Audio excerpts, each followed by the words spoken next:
Intrathecal pain pump, also known as targeted drug delivery, is a way of delivering typically opioid medications into the spinal column where there are multiple receptors, pain receptors, to be able to attach directly to that area without having a lot of systemic side effects and at a much lower amount of medication. It's actually a fraction amount that typically is needed for if the patient was taking it orally. Patients who have not tolerated oral medications, or even with high amounts of oral medications, are not doing well, this is often a way to be able to take it to another level and getting the pain under control. It is for the patients who have had chronic intractable pain, typically have had it for many years, have had about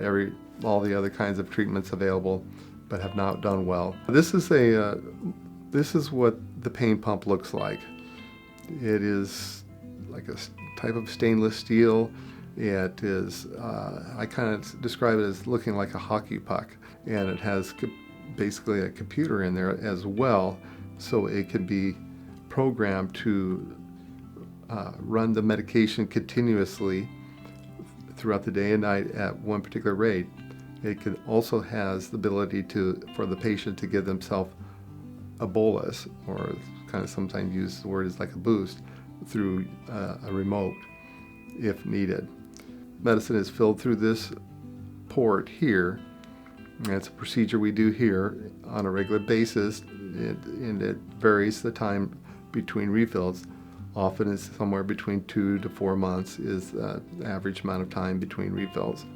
Some patients a little sooner, others a little later. We can make adjustments at that time as well to either increase it, decrease it, change it if we need to. But it is something that once it's implanted, it needs to be kept on a regular basis.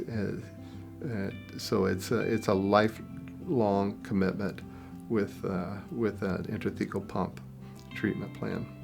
The procedure involves making the incision typically on the lower abdomen, and a pocket is created to slip the pump inside, and then it's attached to the abdominal wall.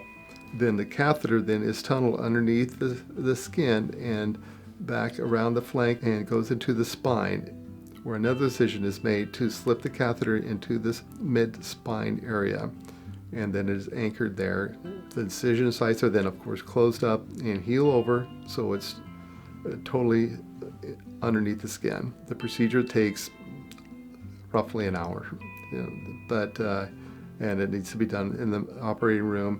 It often requires an overnight stay to help adjust the medication and making sure the patient is doing well.